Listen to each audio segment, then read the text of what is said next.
Hello everyone, welcome to Missile Classes. उम्मीद करती हूँ कि आप सब ठीक होंगे।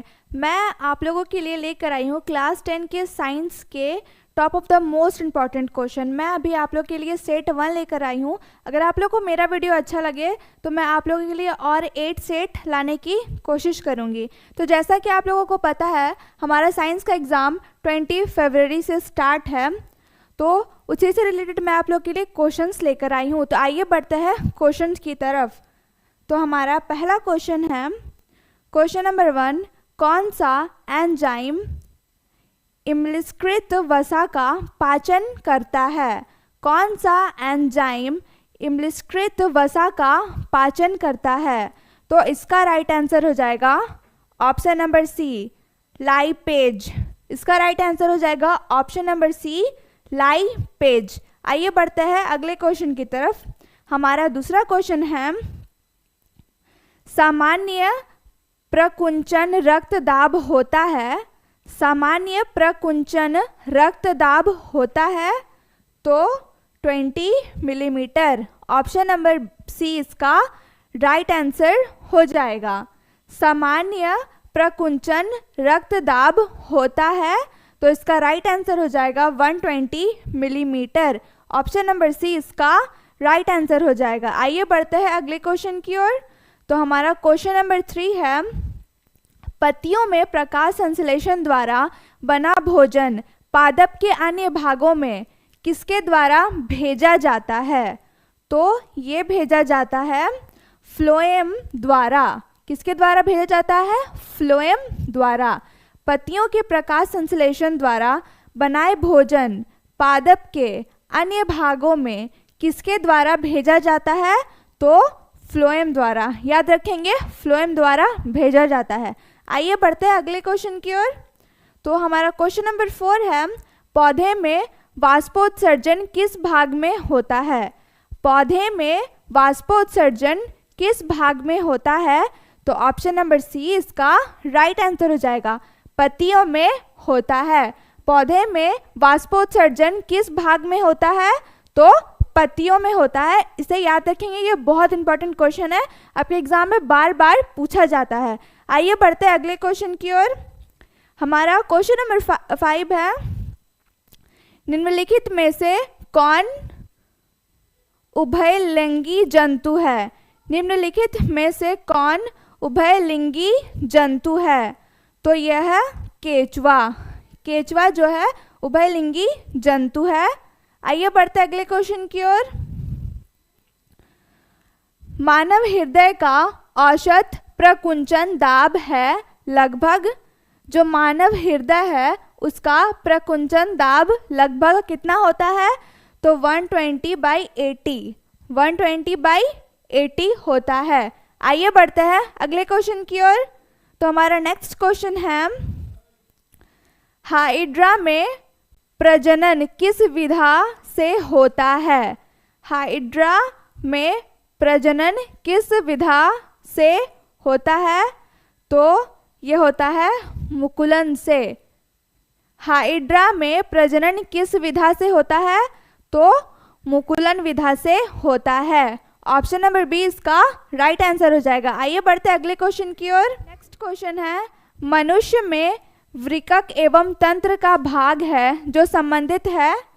मनुष्य में वृक्क एवं तंत्र का भाग है जो संबंधित है। किससे संबंधित है? उत्सर्जन से।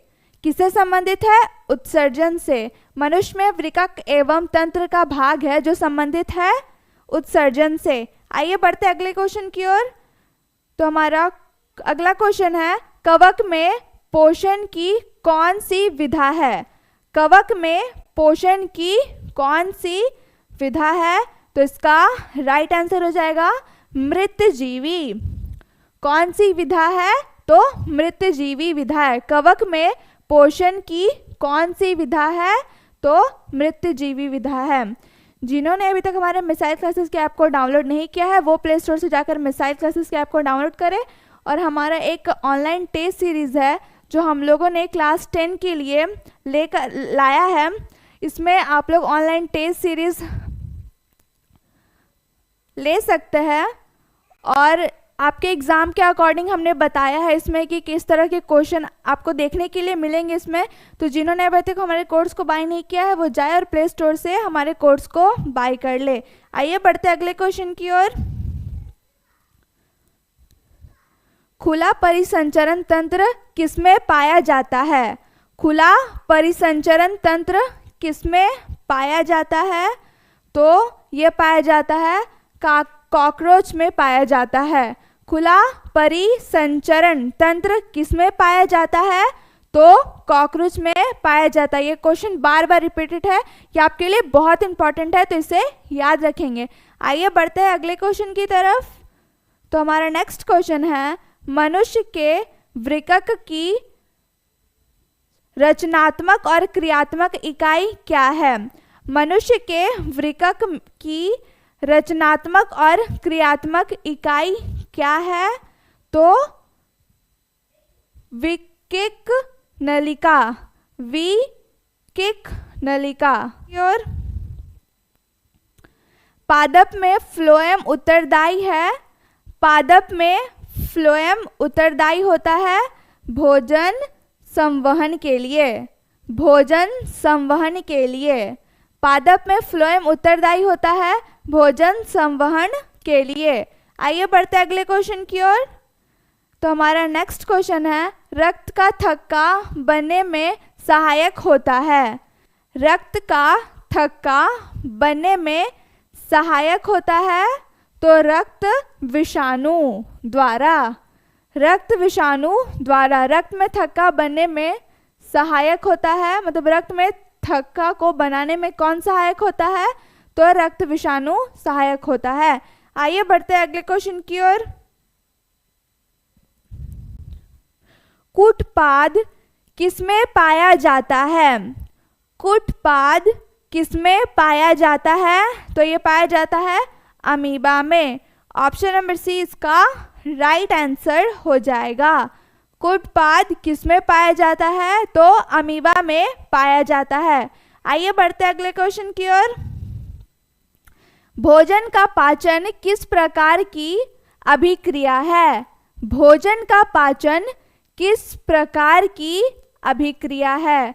तो यह है उपचयन अभिक्रिया। यह है उपचयन अभिक्रिया।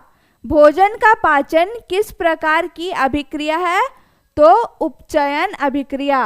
भोजन का पाचन किस प्रकार की अभिक्रिया है? तो उपचयन अभिक्रिया। आइए बढ़ते अगले क्वेश्चन की ओर। हमारा अगला क्वेश्चन है, मनुष्य में मुख्य श्वसन अंग कौन है? मनुष्य में मुख्य श्वसन अंग कौन है? तो यह है फेफड़ा। मनुष्य में मुख्य श्वसन अंग जो है वो कौन सा है? वो फेफड़ा होता है। मनुष्य में मुख्य श्वसन अंग है तो ऑप्शन नंबर सी इसका राइट आंसर हो जाएगा, फेफड़ा। आइए बढ़ते हैं अगले क्वेश्चन की ओर। यूरिया का निर्माण होता है। जो यूरिया है उसका निर्माण होता है यकृत में होता है। यकृत में होता है यूरिया का निर्माण। यूरिया का निर्माण होता है यकृत में। आज के लिए इतना ही।